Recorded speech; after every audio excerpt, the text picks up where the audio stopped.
After calling out Skye Nicolson for the longest time, outspoken American Tiara Brown will finally get her wish when Saturday the 22nd of March at Sydney Olympic Park, Sydney, Australia. And on the George Kambossos Jr versus Daud Yordan undercard, she will come face to face with the WBC Featherweight champion in her native Australia.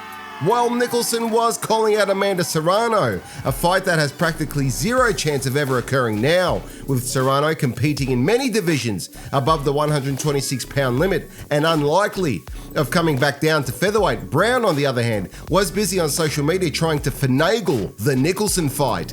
As Nicolson's mandatory, Brown is hoping that her combination of slick boxing and punch power will not only rob Nicolson of a successful homecoming and third title defense since becoming WBC champion in early 2024, picking up the, at the time, vacant title against Dane Sarah Mahfoud. But the unbeaten Brown will look to be crowned champion in a division with two other current champions, IBF's Nina Menke and WBO, WBA and Ring Magazine champ Amanda Serrano, who could find herself stripped of her unified status and belts if she is unable to fulfill a bout against her next mandatory when one is announced.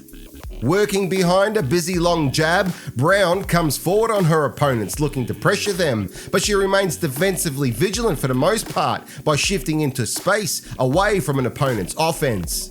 Tiara has fluid and relaxed movement in the ring and uses feints well to conceal an impending attack that is supported by decent power. 11 of her 18 victories have come by stoppage. But is she on the same level as Skye? What Skye lacks in power, one stoppage win in 12 pro bouts, she makes up in technique, movement and ring IQ. In just about every department, Skye seemingly has Brown's measure. Fighting from distance, Nicolson is an expert practitioner of the pure technical boxer style, with the signature philosophy that is the hallmark of all technical boxers: safety first. Brown might have power, but if she can't hit the mark, she can't hurt the mark. Keeping it relaxed also, Skye likes to keep it loosey-goosey in the ring, working behind an educated and accurate jab. Skye sticks and moves, using the space around her to create angles, maintain distance and frustrate opponents. And when she's really feeling the moment, a little showboating too. A developing aspect of Skye's game is her inside fighting, but she might not want to spend too much time in the pocket with Brown and allow Brown to use the one advantage that she does have over Skye: her power. For me, Skye is slicker, faster, more agile and has the better ring IQ than Tiara Brown. There will be some scrapping in the fight, but I think Skye frustrates the hell out of Brown and she beats her on points. Skye Nicolson on points is the pick. Also on the card that night, Cherneka Johnson and Nina Hughes run it back after their first encounter ended in a shambles. Quick recap, at the end of their 10-round bout, it looked like Nina did enough on the cards to hold on to her title, and so it was announced that that was the case. Only for it to be reversed moments later when ring announcer Lieutenant Dan Hennessy reread the scorecards, only this time in Cherneka's favour. And the new was heard, followed by looks of bewilderment and dismay from all there to witness the spectacle, particularly from Team Hughes. Cherneka's Sugar Neeks might be sweet on the eyes and in the ring, but Hughes will be coming in their fight looking to sour the night and claim what she feels was stolen from her the first time, a victory, and to reclaim her WBA bantamweight title.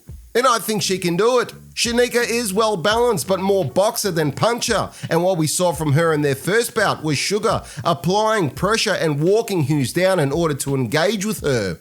Hughes was able to manage her distance for the most part, but was happy to answer Cherneka's challenges to exchange, as she is the natural scrapper of the two. In doing so, Hughes had an answer for everything Cherneka threw at her, and then some. Put simply, she outworked and outpunched Johnson and refused to be bullied.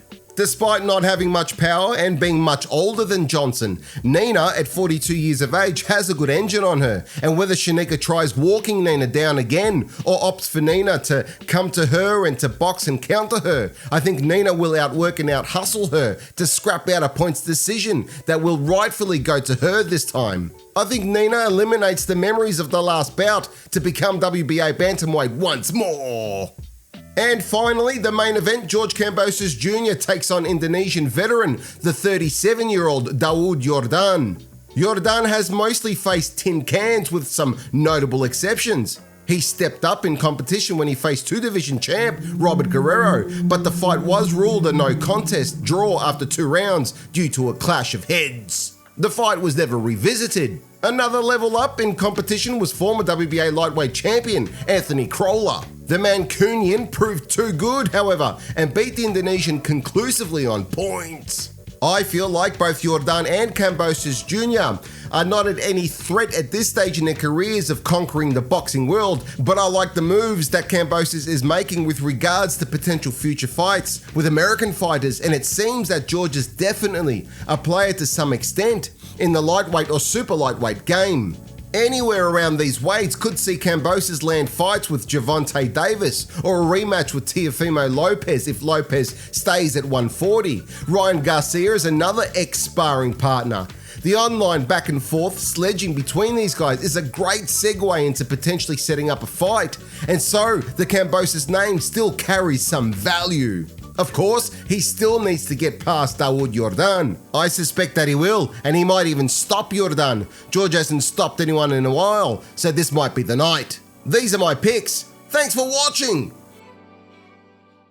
Let me ask you, do you want to be in the moment and not just capture the moment? Well, let XbotGo's AI sports cameraman empower your smartphone. The industrial-grade computer vision algorithms and tracking system intuitively identifies the focal point on the field, let's say a ball or a player, and autonomously tracks it with smooth and professional zooms and pans. Next time little Timmy is on the soccer pitch or Julie is at gymnastics, you can watch on knowing the XbotGo will capture the action with accuracy as you watch on and cheer for your loved one. Using Follow Me 2.0, XbotGo applies re-identification technology to identify and lock onto athletes by appearance, body shape, and jersey number.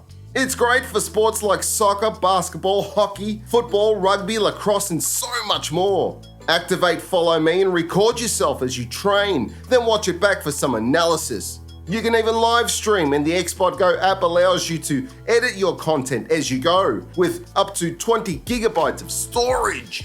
XbotGo is the only one consumption-grade AI product that can realize team sports tracking and recording with such precision and professionalism. Don't just record the moment, be in the moment. Act now, click the referral link in the description section below. By doing so, you can also take advantage of an exclusive discount.